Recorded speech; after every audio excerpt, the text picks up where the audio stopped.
දන්න තියන්නේ මේ රශ්මික අපේ ශ්‍රීපාද ඉස්කෝලේ හරි 2025 ඉහළම ප්‍රතිඵලය ඒ 3යි යුනිවර්සිටි ඇප්ලයි කරලා තියෙනවා. එයා ඔයාලට යම් විස්තර ටිකක් කියයි ඒ වල සම්බන්ධයෙන්. හරි. ඉස්සරහා මෙයා කතා කරයි. පස්සේ ඔයාලට මෙයාගේ මොනවද අහන්න තියෙනවා මොනවද අහලා ගොඩ දාගන්න. මේ තියෙන්නේ පොඩි විස්තරයක් සහ අපේ පොඩි අමුත් එක්ක ඇවිල්ලා ඉන්න ඔයාලත් එක්ක කතා කරන්න. ඒ වැඩේට මම චූටි වෙලාවක් ගන්න පන්තියේ. හරි. සහ මම කියන එක්කෙනා පන්ති පටන් ගන්න එකේ ලොකු අරමුණක් තියෙනවා. ගොඩක් දක්ෂ ළමයි ඒක කරන්න එනවා. ඒ වුණාට මේ විද්‍යාගණිත විෂයන් තුල එයාලට ඒ අදාළ සාර්ථකත්වය ලබා ගන්න බෑ. ඒතකොට එතන ලොකු ප්‍රශ්නයක් තියෙනවා. ඒ ප්‍රශ්නෙට විසඳුම අරගෙන තමයි මම ඇත්තටම පන්ති කරන්නේ. ඒතකොට මගේ අරමුණ තමයි ඔය එහෙම ළමයි හැලෙන්න දෙන්නේ නැතුව හරි. ඒ අවශ්‍ය දක්ෂතාවය තියෙන ළමයාට ඒ දක්ෂතාවය ඉස්මතු කරගෙන තමන්ගේ දක්ෂතාවය වැඩි දියුණු කරගෙන ඉහළම ප්‍රතිඵලයට යන එකත් අනිත් එක තමයි සයන්ස් කරන්න එන අනිත් ළමයි ගත්තොත් එහෙම එයාලවත් ඉතාලම ඉහළ දක්ෂ මට්ටමේ ළමෙක් බවට පත් කරලා ඉහළ විභාග ප්‍රතිඵලයකට යවන එක. ඒකට හේතුව සාමාන්‍යයෙන් මගේ තියෙන අත්දැකීමත් එක්ක මම දැකලා තියෙනවා ගොඩාක් දක්ෂ ළමයි මේ විෂය කොටස් තෝරගෙන අසාර්ථක වෙනවා. මේ වෙදී ඉහළම ප්‍රතිඵල හදලා තියෙනවා මේ දිස්ත්‍රික්. කරන්න පුළුවන් වැඩ ටිකක් තියෙනවා. ඒ ටික කරන්න ඕනේ. එතකොට ඒකට ප්‍රධානම උදාහරණ දෙක තමයි අපි තියරි පන්ති වශයෙන් මගේ පළවෙනි තියරි පන්තිය 2024 දෙවෙනි තියරි පන්තිය තමයි 2025 කියන අවුරුද්ද. ඒ දෙකේ ගණිත අංශයේ ගන්න පුළුවන් ඉහළම ප්‍රතිඵල ටික අපි සිංහල මාධ්‍යයට එකතු කරා 2024 ගණිත අංශයේ 1 ඊට පස්සේ 2025 ගණිත අංශයේ 2 ඒ කියන්නේ සිංහල මාධ්‍යයේ ඉහළම ප්‍රතිඵලය සහ ඒ අවුරුද්දේම 2025 දිස්ත්‍රික්කේ 5 අපේ පන්තියෙන් තමයි ආවේ. ඒ තමයි සිංහල මාධ්‍යයේ තියෙන ඉහළම ප්‍රතිඵල ටික. ඉතින් ඒ තන්ට ගේද්දි අපි ලොකු වැඩ ටිකක් කරලා තිනවා ළමයිගේ පැත්තෙන් සහ අපේ පැත්තෙන්. විශේෂම කාරණාව තමයි පන්තියේ ප්‍රතිඵල ඒ ගත්තොත් එහෙම ඒක 100%ක සමත් ප්‍රතිශතයක් තියෙනවා. ඒකෝර අද රශ්මික අයියා වෙලේ ඉන්න ඔයාලත් එක්ක පොඩ්ඩක් කතා කරලා එයාගේ අත්දැකීම් ටික දෙන්න. හරිද? ඒකෝර රශ්මිකට කතා කරනවා ඇවිල්ලා මේ අලුතෙන් ආපු බැච් එක 2028 කට්ටිය. එහෙනම් එයාට පොඩි අවස්ථාවක් දෙනවා ඔයාලට කතා කරන්න. රයිට් අපි එහෙනම් එයාට කතා කරලා බලමු. හරි නේද? රයිට්. සර්ට ගොඩක් ස්තුතියි මේ අවස්ථාව ලබා දුන්නට. දැන් උඩ ඉවරනක ඔයගොල්ලෝ පාඩම් කරපු විදියක් තියෙනවා. සාමාන්‍යයෙන් මම එහෙම පාඩම් කරේ දැන් හෙට විභාග වෙන අද තමයි පාඩම් කරන්නේ. දැන් ඒ ක්‍රමේ ඒ දෙවලට කොහොමත් හරියන්නේ. ඒක ඔළුවේ තියාගන්න මේක. හරි කෙමිස්ට්‍රි ගත්තම මම මුලින් ඉඳලම සර්ගේ තමයි ක්ලාස් ආවේ. සර්ගේ තියරි වල කිසිම ප්‍රශ්නයක් නැහැ. මට ඒක ගැරන් කරලා කියන්න පුළුවන්. මොකද මම අනිත් ඔය පොත් එහෙම කියවලා තියෙනවා. සර්ත් එහෙම කියනවා ඉතින්. ඒක පොඩ්ඩක් බැලුවම ඕගලන්ට තේරෙයි මේ තියරි වලට වඩා එන ක්ලියර්. තියරි ටික ක්ලියර්. ඊළඟ දේ තමයි විශ්වාසය. දැන් අපේ එහෙම ක්ලාස් පටන් ගනිද්දි එහෙම විශ්වාස තිබ්බෙත් නැහැ. කාගේද විශ්වාස තිබ්බේ නැහැ. මට යාළුවෙක් කිව්වේ මේ ක්ලාස් එකක් තියෙනවා. ඒකට ඒ කියලා දෙන එක මට හොඳට තේරුණා. ඉතින් මං දිගටම එන්න ගත්තා. කොහොම හරි මාස 6ක් විතර ගියාම ඔය 2023 රිසල්ට් ආවා. ඒකෙදි තමයි මේ 61 එකේ අක කෙනෙක් කෙමිස්ට්‍රි එක ගත්තා. ඒකෙන් තමයි ඔය පොඩ්ඩක් මටත් කරගන්න පුළුවන් වෙයි කියලා හිතුනේ. ඊට තමයි සර් කියලා දෙන ඔක්කොම ටික කරා. එතකොට කොහොම හරි 24 ඩිස්ට්‍රික්ට් ෆස්ට් ආවා.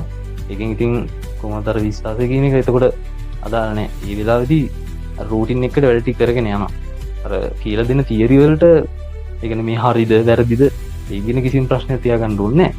අර දෙන වැඩ ටික සර් කියලා දෙන විදිහට කරන්න. දන්නේම නැතුව දැන් අන්තිම වාරේ වගේ එද්දි මගේ තියරි නොලෙජ් එක ෆුල්. ඒකේ ආයෙ හදන්න දෙයක් තිබ්බේ නැහැ.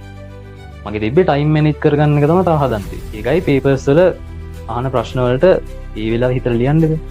අන්න ඒ ටික තමයි මගේ හදාගන්නේ. ඔයගොල්ලන්ගේ උපරිම ලෙවල් එකට ඇවිල්ලා. ඒ කියන්නේ ඒ වෙලාවේදී දන්නවා. තමන්ට ඒ එකක් එනවද නැද්ද? තව වැඩ කරන්න ඕනේද? ඒ ටික ඕගොල්ලන්ටම තේරෙනවා. ඒ නිසා සර් අර උගන්නන එක විශ්වාස කරලා හොඳට ඉගෙන ගන්න. සර් එහෙම සාමාන්‍යයෙන් හොඳ තියරි ටිකක් කියලා දෙනවා වගේම සර් ප්‍රශ්න අහනවානේ ඕගොල්ලන්ගේ. ඒ ප්‍රශ්න වලට ඕගොල්ලෝ එන්ගේජ් වෙන්න. ඒ කියන්නේ අහන ප්‍රශ්න වලට ඕගොල්ලෝ හිතලා උත්තරයක් දෙන්න. හැම වෙලේම ඒ කියන්නේ හරියනම උත්තරය අපිට දෙන්න බෑ. ඒ වුණාට කමක් නැහැ. ඕගොල්ලෝ try කරා. දෙන උත්තර සාමාන්‍යයෙන් එහෙම හැම වෙලේම හරියන්නේ නැහැ. ඊයර අහන ප්‍රශ්න වලට උත්තර දීලා වැරදිලා ඒවයි හරි උත්තරේ දැනගෙන ටික කරලා අන්න ඒවයි ඕගොල්ලන්ගේ ඇකියුරසි හැදෙන්නේ. ඒ වගේම ඕගනික් එහෙම සර්ගේ ගොඩක් හොඳයි. ඒ කියන්නේ සර් එහෙම හොඳට ඕගොල්ලන්ගේ ඔළුව නිකන් කරකලා දානවා වගේ ඒක කරනවා. හිතවලා ආය ඒ කියන්නේ උගන්වන්න පුළුවන් අන්තිම ඕගනික් එහෙම උගන්වනවා. ඒකෙන් එහෙම මේ ඔයගොල්ලෝ පුළුවන් තරම් කොළුව හදාගන්න. මගේ එක ටාගට් එකක් තමයි දැන් එක ටියුට් එකක් දුන්නා මේ ටියුට් එක දෙන හැම ගණන් ටිකම කරලා හරියට දාන්න. අන්න ඒක තමයි මගේ එක ටාගට් එක. එක එක්කෙනාට ආවෙනින් ක්‍රම තියෙනවා. මේ ක්‍රමයකට කොහොම හරි ඔයගොල්ලෝ වැඩ කරන්න. මේ ක්‍රමය ඔයගොල්ලෝ මේ පළවෙනි මාස 6 තියෙනවනේ. මේ මාස 6 ඇතුළත මේ ක්‍රමය හදාගන්න. මේ වැඩේ මම අන්තිම මාස 6 වෙනකම්ම කරා. මුලදී පටන් ගනිද්දී ඒවා ඒ දෙන ටියුට් වල ගණන් එහෙම මටත් හදන්න බැරි වුණා. ඒත් මං අතෑරින ඒවා ස්කිප් කරලා ඉතුරු ගණන් ටික හදලා ඊටු දැරි වෙන ගණන් ටික සර්ගෙන් අහගෙන එහෙම මං ඒ ටික කොහොම හරි පුළුවන් කරගත්තා. සාමාන්‍යයෙන් මගේ තිබ්බේ අර කෙටි කාලීන ටාගට්ස් තිබ්බේ. දැන් ඒ ලෙවල් තියෙන අවුරුදු දෙකකින්නේ. දැන් ඕක ලොකු කාලයක්. ඔය ලොකු කාලෙම අර ෆුල් ෆෝකස් එකේ වැඩ කරන්නේ ටිකක් අමාරුයි. මේ පාස් පේපර්ස් කරන එකේ වැදගත්කම කියන්නේ ඒකෙන් තමයි තනිකරම ඕගොල්ලන්ගේ ටයිම් මැනේජ්මන්ට් එක උපරිමයටම හැදෙන්නේ. මොකද ඒ තියෙන්නේ ප්‍රොෆෙසර් කෙනෙක් හදන පේපර් යන්නේ.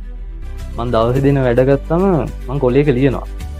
ඒ කොලේ ලියලා ඒ කොලේ ලියන වැඩ ටික තමයි මම ඒ දවස් ඇතුළත කරන්නේ. ඒ වගේ මම ගාව කොල සෙට් එකක් තිබ්බා මම දවස් සර්ටක් දුන්නා. ඒ විදිහට කරොත් කෙමිස්ට්‍රි ටික උඩ දාගන්න පුළුවන් නේ. එතනින් එහා ඔය පේපර් සම්බන්ධව නම් මම කතන්දර මෙයාලට කියලා වැඩක් නැහැ. හරියට අපි ඒ වෙලාවට මෙයාලා ඒක කතා කරයි සමහරවිට අට උදව් කරයි කියලා.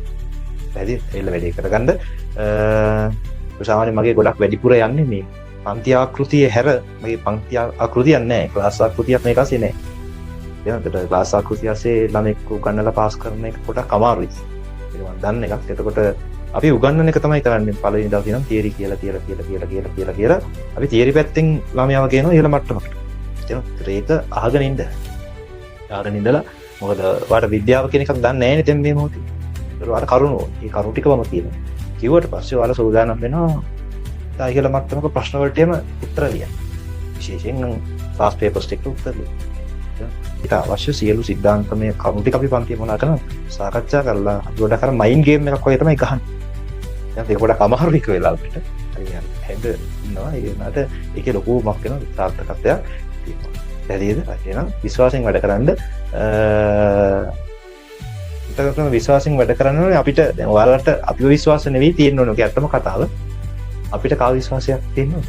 ඔයාලම ෂුවර් වෙන්න ඕනේ මේ තියරි ටික මොනවා කරන්නද උගන්වන්නේ. දැන් ඔයාලා වැඩ කරන්නේ නැතුව එනවා.